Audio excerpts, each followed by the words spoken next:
Kasus dugaan penyiksaan dan penyekapan dengan tersangka Taufik Hidayat terhadap perempuan berinisial YTR, 29 tahun asal Ranca Ekek, Kabupaten Bandung, Jawa Barat, memasuki tahap lanjut. Polda Jawa Barat menggelar rekonstruksi kasus ini pada Kamis 2 Juli 2026. Rekonstruksi dilakukan setelah Direktorat Pelayanan Perempuan dan Anak serta Pidana Perdagangan Orang atau PPA dan PPO Polda Jawa Barat menganalisis rangkaian penanganan setelah penyidik melakukan serangkaian pemeriksaan saksi, pengumpulan alat bukti, serta prarekonstruksi di sejumlah lokasi. Rekonstruksi ini dilaksanakan untuk mencocokkan keterangan tersangka, saksi, dan alat bukti yang dikumpulkan oleh penyidik. Tahap ini menjadi bagian penting dalam memastikan rangkaian peristiwa serta memperkuat konstruksi perkara sebelum berkas dilimpahkan ke kejaksaan. Sebelumnya penyidik menggelar prarekonstruksi di beberapa titik yang diduga menjadi tempat terjadi tindak pidana. Dari hasil kegiatan ini penyidik menemukan 2 lokasi tambahan diduga turut digunakan tersangka melakukan penyiksaan terhadap korban. Berbeda dengan prarekonstruksi, rekonstruksi kali ini disaksikan keluarga korban dan jaksa penuntut umum. Pelaksanaan rekonstruksi dipusatkan di gedung Ditres PPA dan PPO Polda Jawa Barat agar proses berjalan lebih kondusif tanpa mengganggu aktivitas masyarakat di lokasi asli tempat kejadian perkara. Rekonstruksi. Sudah kita lakukan. Jadi rekonstruksi ya. Bu, kenapa nggak di TKP sih Bu rekonstruksi? Kenapa nggak di TKP, kan biasanya rekonstruksi di TKP ya Bu? Kan ada beberapa TKP ya. Kita melihat situasi tempat.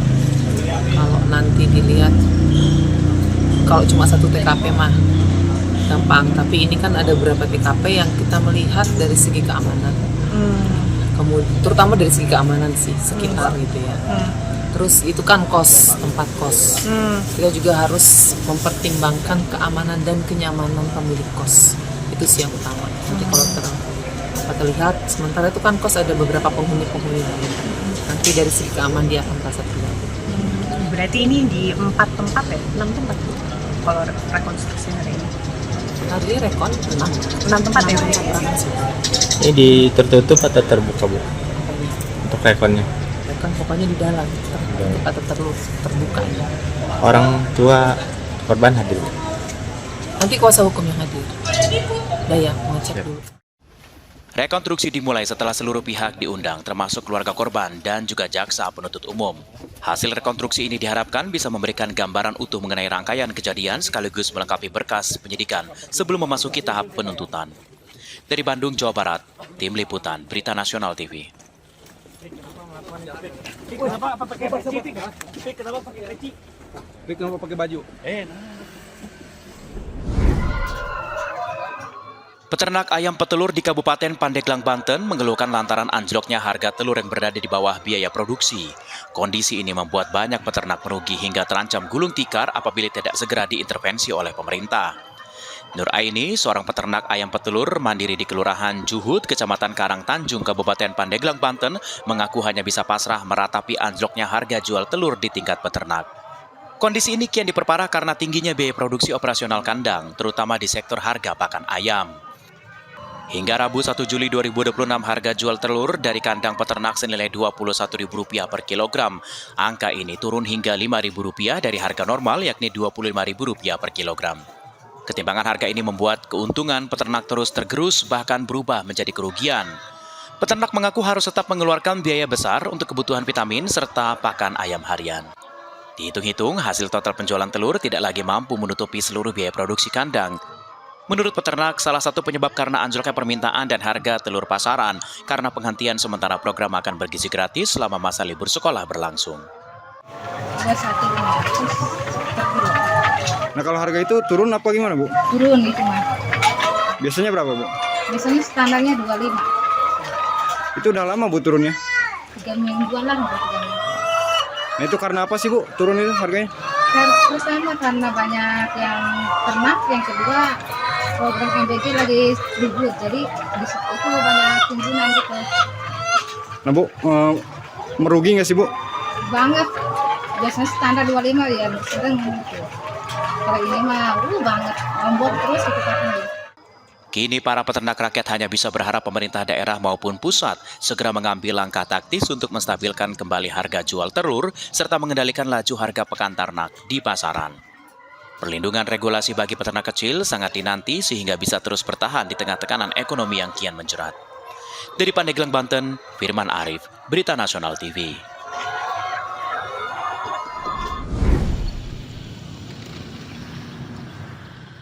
Api membakar tempat pemrosesan akhir sampah atau TPA Jatiwaringin, Kecamatan Mau, Kabupaten Tangerang, Banten yang belum juga padam pada Kamis pagi 2 Juli 2026. Asap tebal membumbung tinggi dari sejumlah titik gunungan sampah berada di sebelah selatan dari TPA Jatiwaringin. Sejumlah petugas pemadam kebakaran gabungan dari Kabupaten dan Kota Tangerang serta Provinsi Banten berupaya memadamkan nyala api. Akibat terbakar di TPA Jatiwaringin, aktivitas bongkar muat sampah dihentikan sementara karena alasan keselamatan dan kelancaran proses pemadaman. Seorang warga mengatakan sebagian warga saat ini mengungsi di kantor desa Tanjakan Mekar sehingga aman dari paparan asap kebakaran. Sebanyak 154 warga terkena ISPA akibat menghirup asap kebakaran dari TPA Jatiwaringin selama 2 hari terakhir. Tetap aja kalau udaranya kesini lagi aja asapnya itu. Mana perih, mana ngap gitu. Waduh, perihnya bukan mana, ngapnya bukan. Kalau asapnya udah kesini itu. Terus sejauh ini kalau asapnya yang sini masih dievakuasi nggak warga, Pak? Masih. Kemana itu, Pak, evakuasinya? Dievakuasi kemana, Pak? Mengungsinya kemana gitu, Pak? Mungsinya.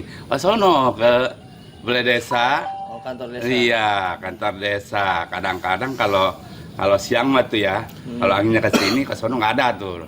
Pada ke sono larinya tuh ke Kaler, apa di situ ke utara.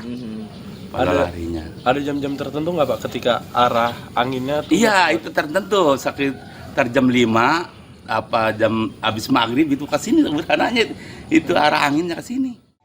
Pemadaman api pada Kamis memasuki hari ketiga penanganan. TPA Jatiwaringin mengalami kebakaran sejak Selasa 30 Juni 2026. Sebelumnya, untuk mempercepat proses pemadaman, 2 helikopter waterbombing dari Badan Nasional Penanggulangan Bencana diterjunkan ke TPA Jatiwaringin. Pengerahan helikopter melihat situasi. BNPB mengungkapkan ada kendala dalam penanganan api di TPA Jatiwaringin, salah satunya musim panas dan angin kencang. Dari Tangerang, Banten, Mujib Latumairisa, Berita Nasional TV. Di halaman Istana Merdeka Jakarta, tentunya Presiden Republik Indonesia Prabowo Subianto menerima kunjungan kenegaraan Presiden Belarus Alexander Lukashenko di Istana Merdeka Jakarta pada Kamis 2 Juli 2026. Kedatangan Lukashenko disambut dengan upacara kenegaraan yang diawali saat rombongan memasuki kawasan Istana Merdeka dikawal pasukan berkuda, pengawal bermotor, serta pasukan jajar kehormatan. Suasana penyambutan berlangsung meriah dengan kehadiran para siswa yang mengibarkan bendera Indonesia dan Belarus. Presiden Lukashenko juga disambut tarian enggang dari Kalimantan Timur sebagai simbol penghormatan kepada tamu negara. Setelah upacara penyambutan, Presiden Prabowo dan Presiden Lukashenko menggelar pertemuan tête-à-tête yang dilanjutkan dengan pertemuan bilateral bersama dengan delegasi kedua negara. Dalam kunjungan ini, kedua pemimpin dijadwalkan meluncurkan Roadmap for Bilateral Cooperation 2026-2030 sebagai kerangka penguatan kerjasama yang saling menguntungkan. Kunjungan Presiden Lukashenko ke Indonesia merupakan kunjungan balasan atas lawatan Presiden Prabowo ke Belarus pada Juli 2025, sekaligus menjadi kunjungan kedua Lukashenko ke Indonesia setelah tahun 2013. Peta jalan yang diluncurkan akan menjadi acuan penguatan kerjasama di bidang ekonomi, pertanian, ketahanan pangan, kebudayaan, serta ilmu pengetahuan dan teknologi seiring semakin eratnya hubungan Indonesia dengan Belarus dan Uni Ekonomi Eurasia. Tim Liputan, Berita Nasional TV.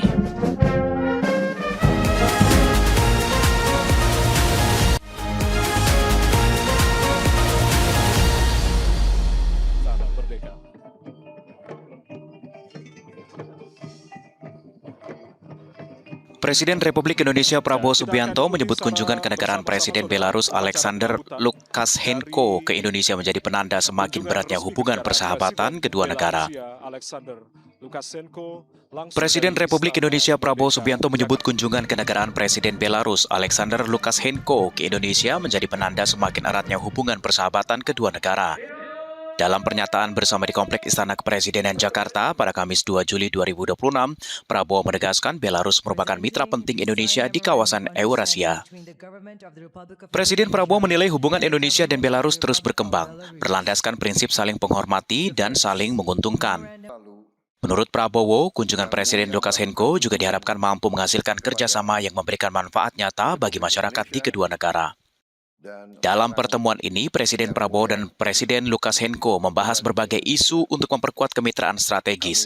Salah satunya adalah peluncuran peta jalan kerjasama Indonesia-Belarus tahun 2026 hingga 2030 yang akan menjadi kerangka hubungan bilateral 5 tahun ke depan. Belarus adalah mitra penting bagi Indonesia di kawasan Eurasia. Dan kami menghargai hubungan yang selama ini terus berkembang atas dasar saling menghormati dan saling menguntungkan. Saya yakin kunjungan ini akan semakin memperkuat kemitraan Indonesia-Belarus serta menghasilkan kerjasama konkret. Selain kerjasama politik, kedua pemimpin juga membahas pengembangan kerjasama di bidang pertanian modern, pupuk, teknologi pertanian, dan alat berat. Kedepan kerjasama akan difokuskan pada pengembangan industri, penguatan rantai pasok, serta peningkatan kapasitas teknologi di kedua negara. Tim Liputan, Berita Nasional TV.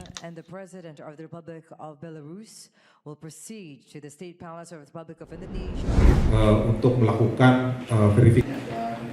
Pemerintah resmi menyetujui skema baru kredit kepemilikan rumah atau KPR subsidi dengan tenor hingga 40 tahun. Kebijakan ini disiapkan untuk memperluas akses kepemilikan rumah bagi masyarakat berpenghasilan rendah melalui cicilan yang lebih ringan. Direktur Jenderal Perumahan Perkotaan Kementerian Perumahan dan Kawasan Permukiman Sri Haryati menjelaskan pemerintah masih memfinalisasi skema pembiayaan agar besaran cicilan dapat berada di kisaran Rp500.000 per bulan. Saat ini, hasil simulasi awal menunjukkan cicilan berada di angka sekitar Rp773.000 per bulan, namun pemerintah masih mengkaji berbagai opsi untuk menurunkannya. Menurut Sri Haryati, pemerintah juga membahas opsi penerapan bunga berjenjang agar cicilan pada masa awal lebih ringan dan meningkat secara bertahap.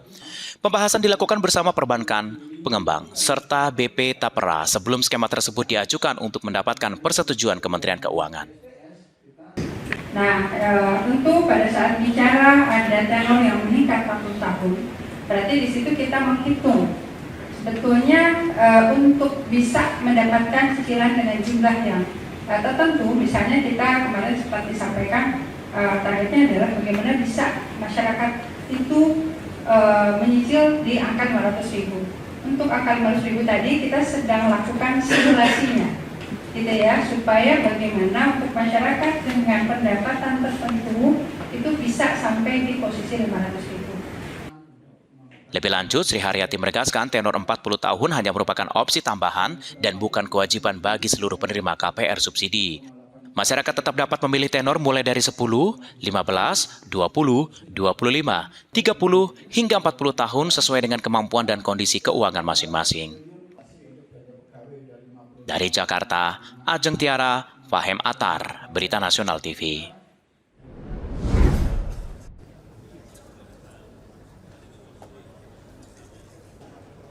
Isu pemotongan Komisi Ojek Online atau Ojol menjadi salah satu poin yang mendapat perhatian DPR RI. Pasalnya meskipun skema pembagian hasil sudah ditetapkan, implementasinya dianggap masih memerlukan kejelasan agar tidak menimbulkan penafsiran berbeda. Hal ini disampaikan Wakil Ketua DPR RI Cucun Ahmad Syamsurizal dalam konferensi pers di Kompleks Parlemen Senayan, Jakarta pada Kamis 2 Juli 2026. Cucun menjelaskan pembagian hasil 8 berbanding 92% pada dasarnya telah berjalan sesuai dengan kesepakatan. Namun penurunan pendapatan pengemudi terjadi karena adanya penyesuaian tarif oleh aplikator. Di sisi lain, kebijakan ini membuat tarif perjalanan menjadi lebih murah bagi masyarakat. Menurut Cucun, untuk mencegah munculnya perbedaan pemahaman di lapangan, Kementerian Perhubungan perlu menyusun aturan teknis yang lebih rinci. Komisi 5 DPR RI pun akan mengawal implementasi kebijakan tersebut. Sebelumnya, pemerintah melalui Kementerian Perhubungan menetapkan batas maksimal potongan komisi aplikator sebesar 8% dari pendapatan mitra pengemudi.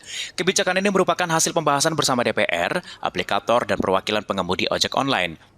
DPR berharap aturan teknis yang akan disusun bisa memberikan kepastian hukum sekaligus menjaga keseimbangan kepentingan antar pengemudi, aplikator, dan masyarakat selaku pengguna jasa. Dari Jakarta, Natasha Alko, Ade Chandra, Berita Nasional TV.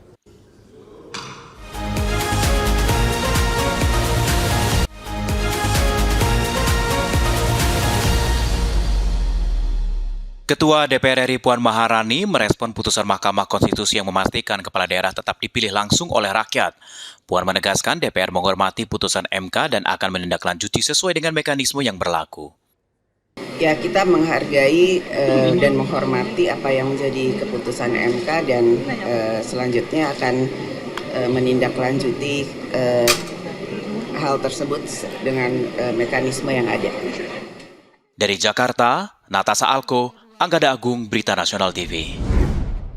Penegasan itu disampaikan Puan Maharani saat menjawab pertanyaan wartawan di Kompleks Parlemen Senayan, Jakarta, mengenai pandangan yang menyebut PDI Perjuangan berada pada posisi penyeimbang pemerintah, namun dinilai tidak menunjukkan sikap politik yang tegas.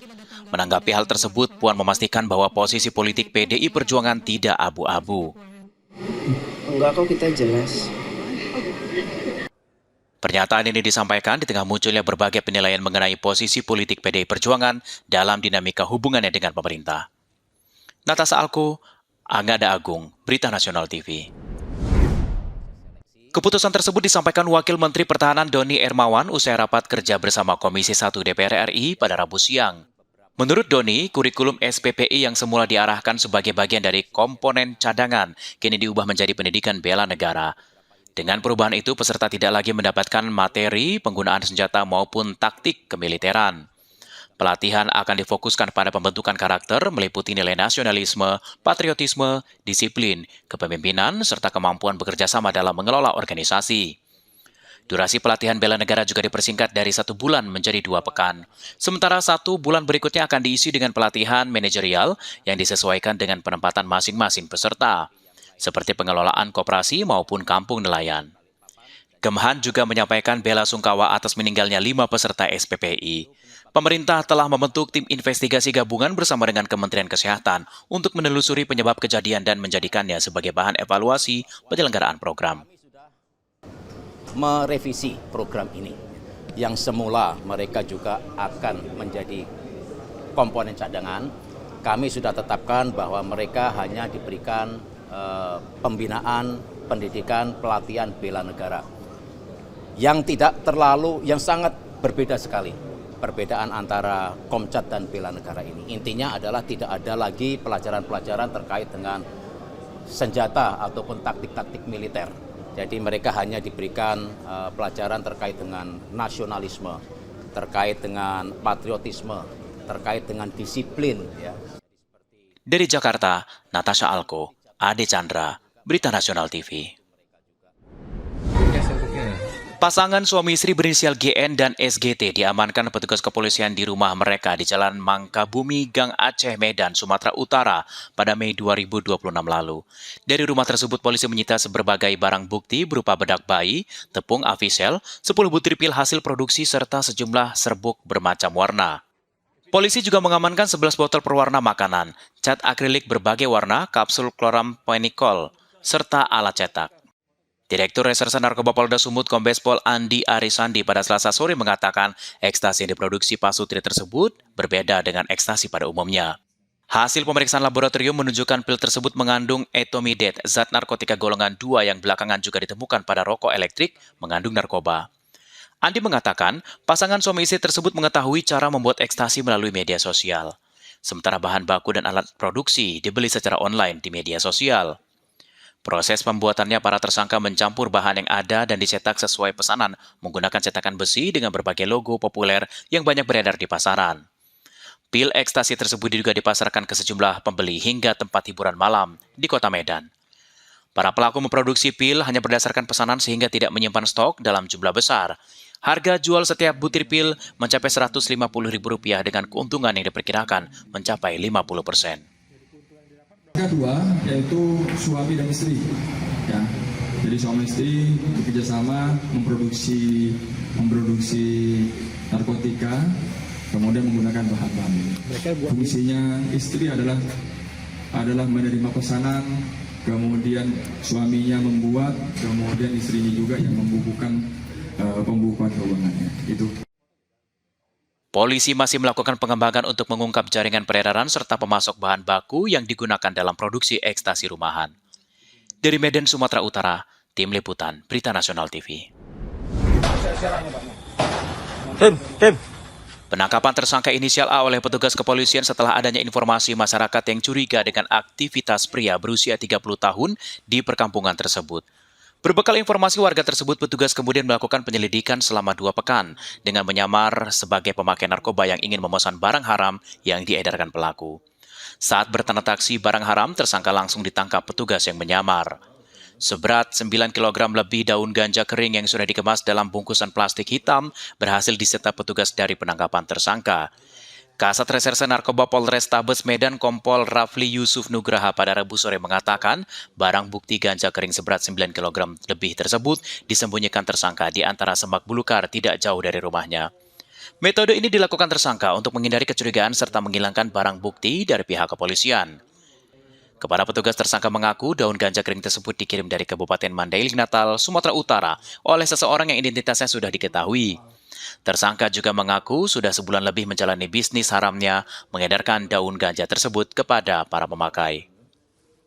Menurut pengakuan yang bersangkutan, memang yang bersangkutan sudah melakukan penjualan selama kurun waktu 1 bulan lebih, dan modus yang digunakan adalah menyembunyikan barang haram ini di area semak belukar untuk mengelabui ataupun menyimpan barang ini.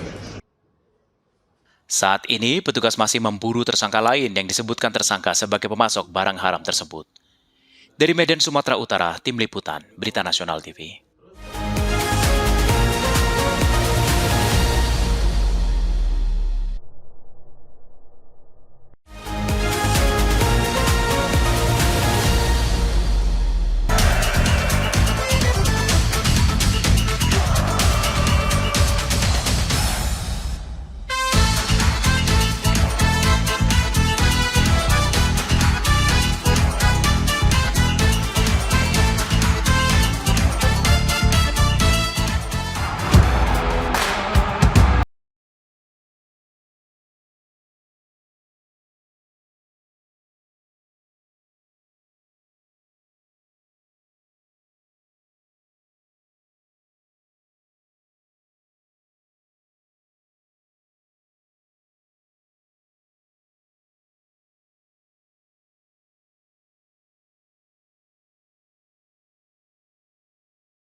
Kemenangan Meksiko 2 gol tanpa balas atas Ekuador di Stadion Azteca pada Selasa 30 Juni 2026 waktu setempat disambut euforia jutaan supporter turun ke jalan merayakan keberhasilan tim nasional mereka melaju ke babak 16 besar Piala Dunia 2026.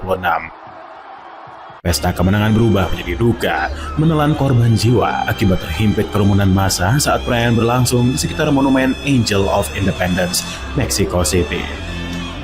Hingga Kamis pagi 2 Juli 2026 waktu Indonesia, 4 orang dilaporkan meninggal dunia dan lebih dari 1.600 orang harus menerima perawatan medis.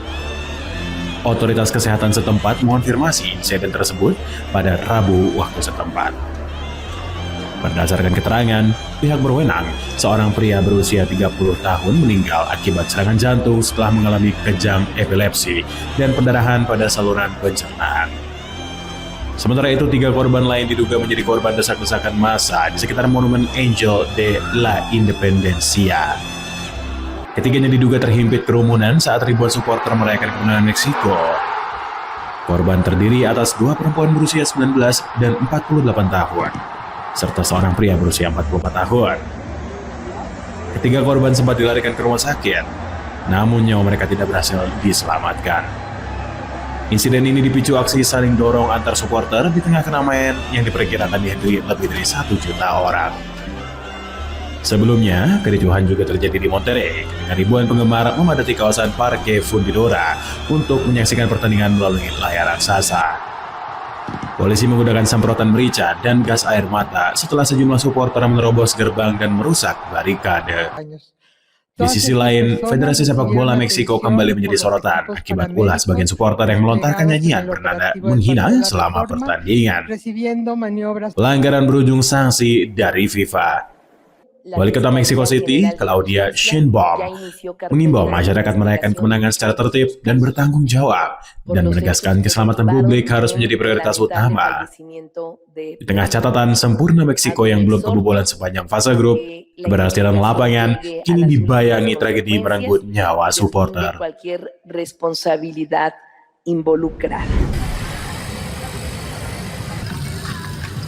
Petugas kebersihan dikerahkan membersihkan tumpukan sampah yang menutupi trotoar, badan jalan hingga pembatas jalan di sejumlah titik pusat kota. Area sekitar Zocalo, Monumen Angel of Independence, dan Paseo de la Reforma menjadi lokasi paling terdampak setelah ribuan supporter turun ke jalan merayakan kemenangan timnas Meksiko atas Ekuador. Sejumlah warga menyayangkan kondisi ini dan mengajak masyarakat lebih peduli terhadap kebersihan lingkungan. Mereka meminta pemerintah menambah jumlah tempat sampah agar limbah tidak berserakan saat perayaan berlangsung. Di tengah euforia, seorang perempuan mengalami cedera setelah terjatuh di kawasan Paseo de la Reforma. Rekannya menduga genangan air akibat buruk sistem drainase turut menjadi penyebab kecelakaan. Perayaan kemenangan Meksiko juga diwarnai tragedi. Otoritas Mexico City mengonfirmasi 4 orang meninggal dunia di tengah kerumunan massa pada Rabu 1 Juli 2026 waktu setempat. Pemerintah kota menyampaikan belasungkawa kepada keluarga korban dan mengimbau masyarakat agar merayakan kemenangan olahraga secara tertib dengan mengutamakan keselamatan seluruh peserta.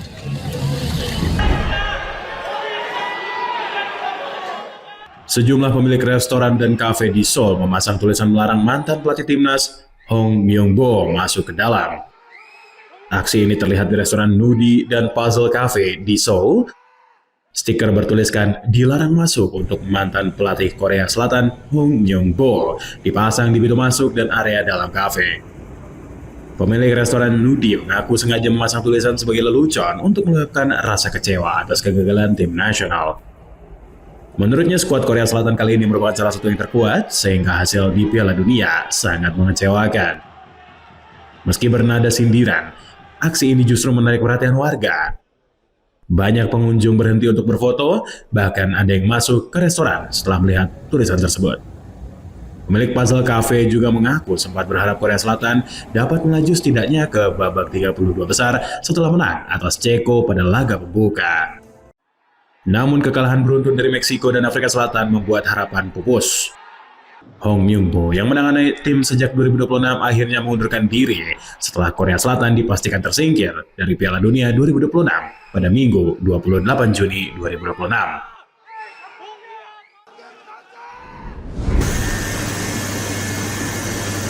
Di studio Fanglan Cake, Hangzhou, Wang Fang, akrab disapa Fang Hao, menyelesaikan pembuatan sebuah kue bertema Piala Dunia 2026. Kue ini menampilkan replika trofi Piala Dunia berwarna emas yang dapat berputar di atas lapangan sepak bola mini, lengkap dengan tulisan FIFA World Cup dan angka 2026. Menurut Fang Hao, karya ini dibuat untuk kompetisi internal bulanan di studionya. Setelah melalui berbagai gagasan, tim memilih konsep kue interaktif dengan meja putar agar tampil lebih menarik. Tak hanya trofi, tim juga membuat miniatur stadion secara manual menggunakan bahan yang seluruhnya bisa dimakan tanpa memanfaatkan teknologi cetak 3 dimensi.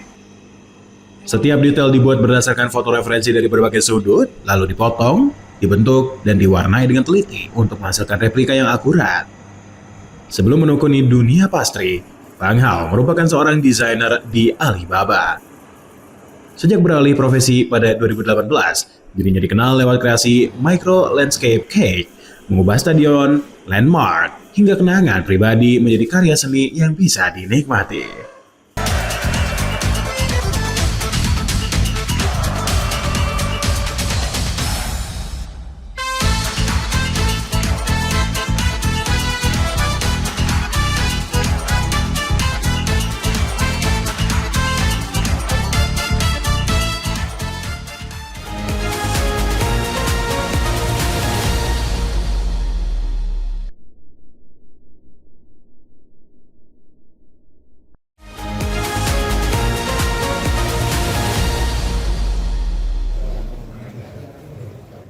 Sebanyak 17 warga binaan pemasyarakatan kasus tindak pidana terorisme di Lapas Khusus Kelas 2A Gunung Sindur, Kabupaten Bogor, Jawa Barat mengucapkan ikrar setia kepada Negara Kesatuan Republik Indonesia atau NKRI pada Rabu 1 Juli 2026. Kegiatan ini menjadi bagian penting dari program pembinaan dan deradikalisasi yang dijalankan Direktorat Jenderal Pemasyarakatan bekerjasama dengan berbagai instansi terkait.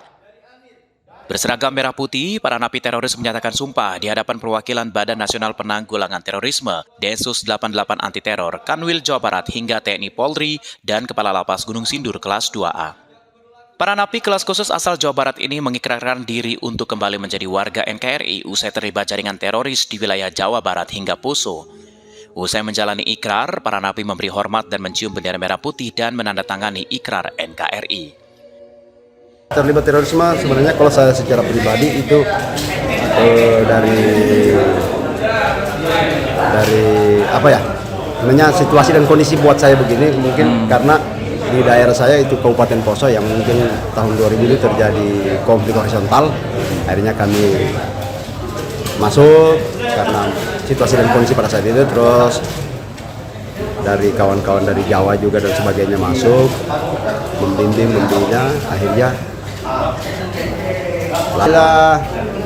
semoga sesuai dengan apa yang kita harapkan, yaitu pada saat kami setelah bebas nanti bisa diterima lagi ke masyarakat umum. Ikrar setia NKRI ini bukan sekedar seremoni, melainkan bagian dari proses pembinaan untuk membangun kembali kesadaran kebangsaan, memperkuat komitmen terhadap Pancasila, Undang-Undang Dasar Negara Republik Indonesia tahun 1945, dan NKRI. Jadi untuk di tahun 2026 ini, di bulan Juli ini, dengan mengikrarkan 17 orang warga binaan yang berperkara teroris, tentunya mungkin menjadi yang terbesar di Indonesia. Karena saya belum melihat di lapas-lapas lain 17 orang warga binaan teroris diikrarkan secara bersama. Jadi mungkin ya di tahun ini di lapas kami yang paling banyak mengikrarkan napi teror. Dengan diikrarkan NKRI, ke-17 napi teroris telah dibina, bisa kembali menerima hak integritas dan hak remisi sebagai warga negara Indonesia saat menjalani masa tahanan di lapas. Kegiatan kali ini dilakukan agar para napi teroris bisa kembali sebagai warga negara Indonesia yang mereka sempat termakan ideologi kaum teroris. Tim Liputan, Berita Nasional TV. Ini tadi ini dipegang ini. Saya takut kalau ini bapak, makanya takut. Tim Unit Resmob Satreskrim Polres Metro Jakarta Selatan menangkap 2 pelaku curanmor berinisial MS dan F yang seluruhnya merupakan warga Lampung. Penangkapan dilakukan di kawasan Taman Sari, Jakarta Barat setelah petugas membuntuti salah satu pelaku yang menunjukkan gerak-gerik mencurigakan saat patroli di kawasan Pondok Indah, Jakarta Selatan. Dari hasil penggeledahan, petugas menemukan 2 senjata api rakitan lengkap dengan 10 butir amunisi kaliber 9 mm. Polisi juga menyita 3 kunci letter T, 4 anak kunci palsu, serta 1 unit sepeda motor Honda Beat yang diduga hasil kejahatan. Hasil pengembangan mengungkap kedua pelaku merupakan residivis kasus curanmor dan telah berulang kali beraksi di sejumlah wilayah DKI Jakarta. Para pelaku mengaku menjual hasil curian ke wilayah Banten.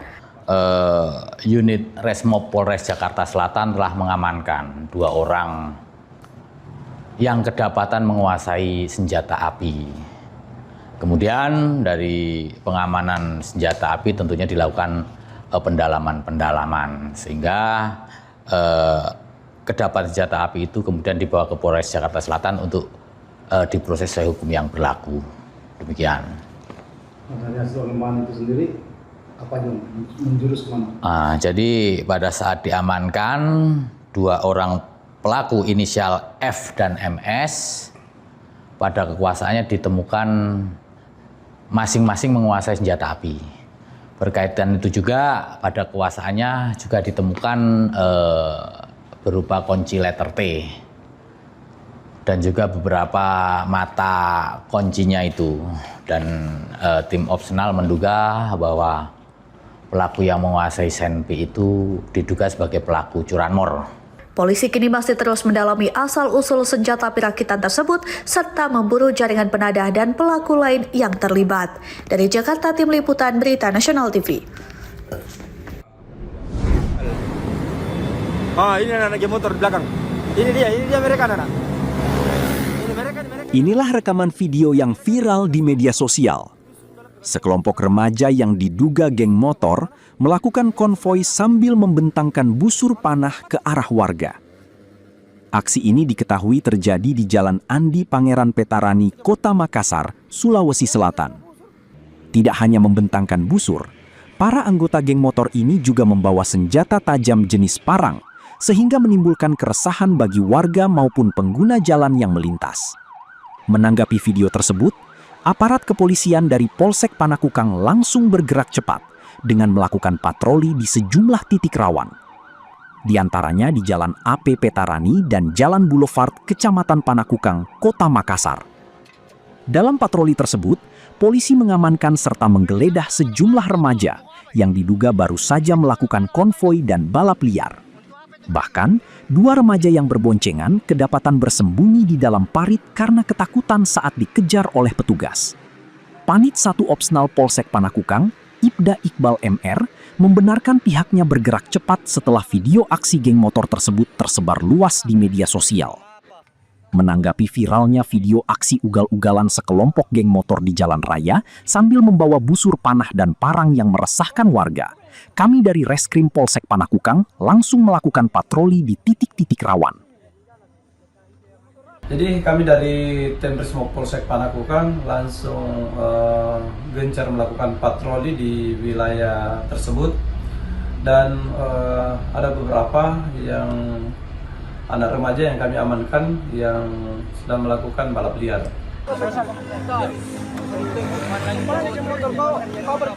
Dari hasil patroli ini, petugas mengamankan sejumlah unit sepeda motor, serta beberapa remaja di bawah umur yang diduga kuat ikut dalam aksi konvoi. Para remaja tersebut kemudian dibawa ke Mapolsek Panakukang untuk diberikan pembinaan secara humanis dan memanggil orang tua masing-masing. Dari Makassar, Sulawesi Selatan, Jurnalis Berita Nasional TV.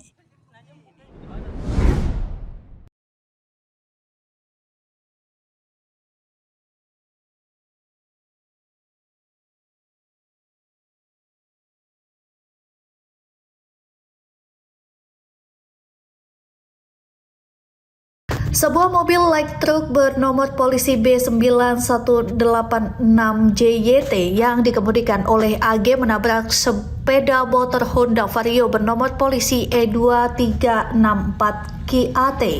Kecelakaan terjadi di perempatan traffic light Jalan Raya Ganesha Boulevard, Desa Hegarmana, Kecamatan Cikarang Pusat, Kabupaten Bekasi, Jawa Barat. Menurut Kanit Gakum Satlantas Polres Metro Bekasi, light truck melaju dari arah timur menuju barat dengan kecepatan tinggi. Saat tiba di persimpangan, lampu lalu lintas menunjukkan warna merah, namun pengemudi diduga tetap melaju dan menerobos persimpangan. Pada saat yang sama, sepeda motor yang dikendarai AU dengan penumpang K melaju dari arah utara menuju selatan saat lampu lalu lintas berwarna hijau. Tabrakan pun tak dapat dihindari. Akibat benturan keras, kedua korban terpental dan mengalami luka cukup serius. Keduanya dilarikan ke Rumah Sakit Mitra Keluarga Delta Mas untuk mendapatkan perawatan medis. Sementara itu, sepeda motor yang dikendarai korban mengalami kerusakan parah. Mobil itu tinggal. Nah, pada saat terjadinya kecelakaan tersebut, kebetulan pada saat kendaraan light truck itu posisinya dalam keadaan lampu merah, sehingga kendaraan sepeda motor Vario karena merasa dia udah lampu hijau dan prioritas harus jalan demikian. Saat kejadian mobil tersebut itu melarikan diri atau gimana? Pada saat kejadian tersebut kendaraan light truck tersebut tidak melarikan diri. Terus luka-luka korbannya apa?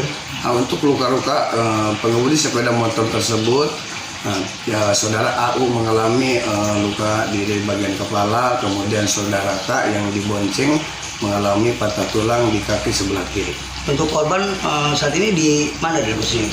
Untuk sementara korban pada saat ini dirawat di Rumah Sakit Mitra Keluarga Delta Mas. Dan untuk supir truk sendiri ditahan di sini itu gimana? Jadi untuk supir truk sendiri, supir light truck atas nama AG sementara kami amankan di unit Gakum Satlantas Polres Metro Bekasi.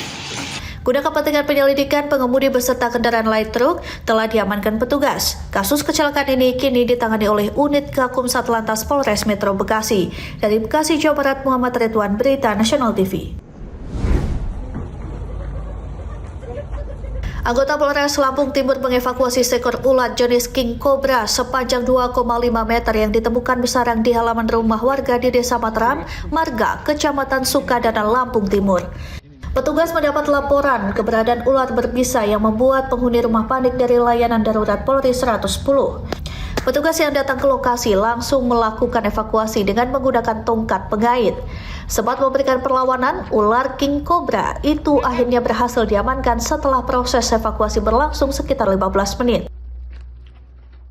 Kita standby di layanan polisi 110, beliau telepon, kemudian akhirnya kita bergerak ke lokasi.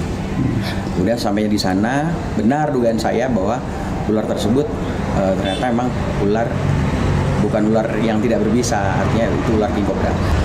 Akhirnya saya coba lihat ularnya dengan ukuran sebesar itu. Akhirnya saya pakai hook, pakai alat safety, alat tongkat. Akhirnya saya berhasil evakuasi ular itu. Setelah berhasil dievakuasi, ular tersebut langsung dilepas liarkan di lokasi yang jauh dari permukiman warga. Dari Lampung Timur, Lampung, Tim Liputan Berita Nasional TV. Baru kita lepas. Jadi hari ini kita mungkin salah satu yang Kecelakaan kerja dialami seorang pekerja bernama Surya di mana tangan kirinya terjepit mesin penggiling saat mengoperasikan mesin untuk mengolah bahan pangan menjadi saus sebuah restoran di Kota Tangerang, Banten, Rabu siang. Korban dilarikan ke rumah sakit di daerah Jati Uwung untuk mendapatkan perawatan medis, akan tetapi tidak dapat dilakukan karena terhalang bak penampungan sehingga meminta bantuan BPBD Kota Tangerang. Tindakan tepat dan cepat harus dilakukan petugas dikarenakan kondisi korban sudah mulai lemas akibat kehilangan banyak darah dan organ yang terjepit adalah telapak tangan.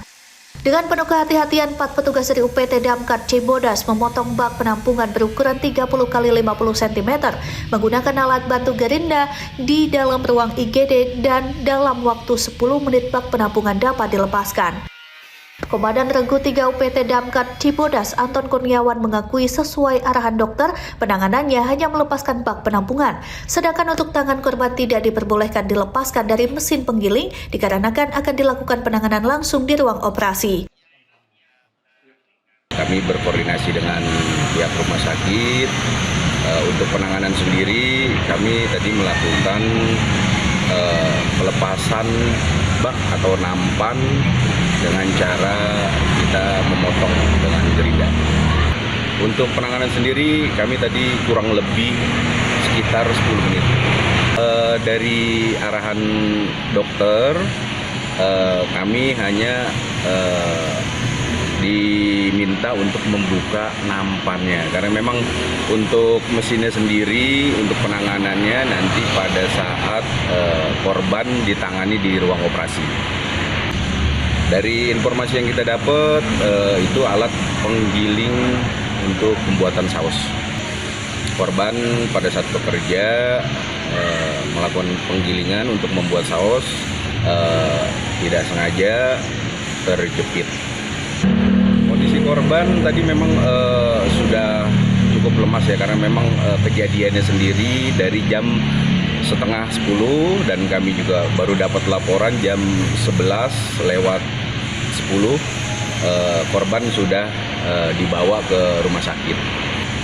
Untuk tangan tadi yang kita lihat di lokasi sepertinya memang sudah hampir terputus untuk telapak tangannya, bagian tangan kiri.